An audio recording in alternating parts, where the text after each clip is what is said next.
महाराज जी, आपके चरणों में कोटि कोटि प्रणाम। गुरुदेव, अगर कोई व्यक्ति किसी माता या बहन के साथ दुर्व्यवहार कर रहा हो या किसी प्रकार की हिंसा कर रहा हो, हम वहां से निकल रहे हो, तो ऐसी स्थिति में हमें क्या करना चाहिए? अगर प्राण भी बलियार करना पड़े तो कर देना चाहिए। रक्षा के लिए अगर कोई हमें मार भी दे तो उसे भगवत कृपा प्राप्त होगी। उस समय ये जो नपुंसकता छाई हुई है ना, कि माताओं बहनों के साथ या किसी के साथ अहित हो रहा निगाह, ये हमें बिल्कुल पसंद नहीं है। तो दशरथ जी को सौभाग्य नहीं मिला, वो जटायु जी को मिला है।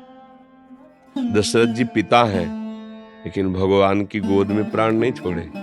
भगवान के विरह में प्राण छोड़े हैं, लेकिन जटायु जी भगवान की गोद में प्राण छोड़े हैं। जानते हो क्यों? क्योंकि उन्होंने सियाजू के लिए अपने प्राणों की बाजी लगा दी। सियाजू को रावण हरण कर लिए। जानता है जटायु कि मैं रावण के सामने क्या हूं, बड़े बड़े दिक्पाल कांपते हैं, लेकिन एक पक्षी जटायु अपने पंख को प्रहार से उसको रावण को विचलित कर दिया। चोंच पंजे पंख के प्रहार से कि तुम्हें माता को नहीं ले जाने देंगे, सीता जी को नहीं ले जाने देंगे। उस चंद्रहास के द्वारा पंखे काट दे, व्याकुल होकर गिर पड़ा। हार हम हार हम। आगे पड़ा जटायु देखा, चितवत राम चरण की रेखा। भगवान ने गोद में उठा। अंत्येष्टि के अंत समय उसका भगवान की गोद में प्राण निकला। और जो दशरथ जी की अंत्येष्टि क्रिया भरत जी ने की, राम जी ने स्वयं अंत्येष्टि क्रिया जटायु जी की। समझ रहे ना? दूसरों की रक्षा के लिए यदि हमारे प्राण भी चले जाते हैं तो हमें भगवान की कृपा प्राप्त होगी। इसमें नहीं, ये आज बहुत ही निंदनीय वृत्ति आ रही है, कायरता जिसे कहते हैं। ये बहुत किस बगल में हम देख रहे हैं कि दुर्व्यवहार कर रहा है, वो इसे पीड़ा पहुंचा रहा है, और हम अपना सर झुका किस लिए चलाते कि मेरा तो नहीं ना, वो मेरी बहन तो नहीं ना, मैं तो सुरक्षित हूं ना। अगर हम उसको कुछ बोलेंगे तो कहीं हमें ना मार दे, कहीं हम ऐसा कैसे हो सकता है? अगर इतनी व्यवस्था हमारे दिमाग में स्वसुख की छा गई है तो मनुष्य कहलाने योग्य नहीं है हम भाई। पशु कहलाने योग्य है, मनुष्य तो कहलाने योग्य नहीं है। एक बार अपने स्वरूप में आ जाओ, भगवान के अंश हो। एक बार आ जाओ। मरना एक बार है, 100 बार नहीं। ध्यान रखना, 100 बार नहीं मरना है, एक बार मरना है, और वो निश्चित समय है। कोई बिना समय के मार नहीं सकता, क्योंकि एक ही भय होता है जो डराता है, कहीं मृत्यु ना आ जाए, और वो हमने स्वीकार कर लिया है। बस फिर देखते हैं। यही स्वीकार करके बाबा जी बने थे कि अब मैं मरा। बच्चा थे, कौन रखेगा, कहाँ रखेगा, क्या भोजन मिलेगा, कैसा मिले। पहले घर के निकलने पहले ही मन ने ऐसा मारा कि अगर ठाकुर जी की कृपा ना होती तो पहले ही बाण में गिर जाते।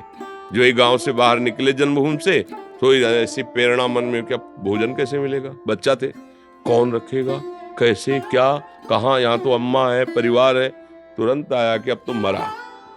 अब भगवान जैसे रखेंगे, भगवान के लिए मरेंगे। देखो आपके सामने में पूरा जीवन हो गया। एकांत गंगा किनारे अकेले घूमना, श्मशान, रात्रि में पेड़ के नीचे रुक जाना, मंदिर, कहीं भय थोड़ी लगा, क्योंकि मरा। प्रभु के लिए जीवन अर्पित। अब जैसे कोई टच नहीं कर पाया। हाँ, उनका विधान है तो कोई गाली देगा, कोई अपमान करेगा, थोड़ा मजबूत करने के लिए ऐसे कोई। तो ये तो होना चाहिए कि जैसे हम निकल रहे, कोई हमारी बहन को छेड़े तो उस समय आप ग्रीवा झुका के जाएंगे क्या? मारो मती, उसको बंदी बनाकर, हमारा कानून है, कानून को अर्पित करो। हिंसा करके तुम नया अपराध मत करो, पर कोशिश करो बचाने की। उसको बचाओ और उसको बंदी बनाने की। यदि उसमें कुछ होता है तो भगवान जाने। बात समझे, हमारा उद्देश्य हिंसा करना नहीं होगा। बचाव पक्ष में, अगर बचाव पक्ष में हमारे प्राण चले जाएं या कुछ भी हो जाए, वो भगवान जाने, पर इस पर तो उतरना चाहिए। हम कई जगह ऐसा देखा है कि इतने लोग स्वार्थी हैं, हमारे समाज में इतनी स्वार्थ बुद्धि होती है कि कोई किसी को मार रहा है, हमें क्या मतलब है? कोई किसी के साथ गंदा व्यवहार करने के चाहिए, हमें क्या, क्योंकि हमारी बहन तो है नहीं। ये नहीं होना चाहिए। ऐसा व्यवहार ना तो कभी करे किसी के साथ, और जहां तक हो सके ना होने दे। तो भगवान आपके साथ है, ये भी बात समझ लो। और जब भगवान का पावर आपके साथ है तो फिर कोई परास्त नहीं कर सकता। और अगर कायरता दिखाओगे तो फिर कायरता में दम नहीं। हमारे देश के सूरवीरों ने घास की रोटियां खा के जिए, लेकिन गंदे लोगों के सामने सर नहीं झुकाया। विधर्मियों के सामने आप पढ़ो, बड़े बड़े चरित्र, महाराणा प्रताप आदि बड़े बड़े हमारे देश की जो देवियां हैं, वो अपने शरीर को नष्ट कर दिया, लेकिन विधर्मियों को स्पर्श भी नहीं करने दिया। तो हम उसी भारत देश के हैं, थोड़ी आधुनिकता आकर के गंदे विचारों को बढ़ावा दे रही, लेकिन हमारा देश धर्मगुरु है। भारत देश धर्मगुरु है। यहाँ एक से एक महापुरुष पैदा हुए हैं। जब तक अपने प्राणों का मोह रखा जाएगा तब तक धर्म पर चलना कठिन हो जाएगा। पूज्य श्री गुरु गोविंद साहब जी ने पंच प्यारों की जो तैयारी की थी वो इसी बात की थी। साइड में कोई हमें प्राण दे, जीवन दे, मैं उसे स्वतंत्रता दिलाऊंगा। लाखों की सभा में एक खड़े हुए, आओ अंदर। और ऐसा लीला की कि रक्त की धार बाहर दिखाई दिया कि और कोई 5 खड़े हुए थे पूरी सभा में। तब कहा था 1.25 लाख से एक को लड़ाऊंगा, क्योंकि इन्होंने प्राण समर्पित कर दिया ना। अब इनको ऐसा बनाऊंगा कि इनके सामने 1.25 लाख भी नहीं टिक सकते। क्यों? प्राणों का मोह छोड़ दिया ना। प्राणों का मोह छोड़ दो, सब भयभीत हो जाएंगे, क्योंकि सबका भय यही होता है कि मैं मरूं ना। और पापी पुरुष में ज्यादा हिम्मत नहीं होती, ध्यान रखना। हम लोग केवल प्राणों के भय से भयभीत होकर अधर्म सह रहे हैं। अगर आप अपने प्राणों का भय त्याग दे तो पापी जो पाप करने वाला है वो भयभीत, रावण भयभीत होके गया था सिया जी के लिए। उसके लिए जो शब्द आए ना, जिसे कुत्ता बढ़ियाई पे जाता है, ऐसे हो गया था। जिसके चलने से दिक्पाल कांपते थे वो वहां कांप रहा था। लक्ष्मण जी ने रेखा खींची थी, हिम्मत नहीं थी कि अंदर चला जाए, तो उसने चतुराई से, विद्वान भी था, चतुराई से कि भिक्षा बंदी नहीं लेंगे, बाहर आइए। तो धर्म से चलने वाले में एक पावर होता है भागवतिक, और अधर्म से चलने वाले में एक भय होता है, पर वो दिखाता भय है। वो भयभीत होकर भय दिखाता है, हम लोग भय मान जाते हैं। नहीं तो अधर्माचरण जो हो रहे हैं ना, इनमें बहुत कुछ बचाया जा सकता है। अपनी बहन मान करके अगर हम देखेंगे तो बहुत कुछ हम कर सकते हैं, लेकिन जब हम ये देखते हैं कि अपनी नहीं, तो हमारा गंदा जो भाव है वो हमारे आसपास फैलता है।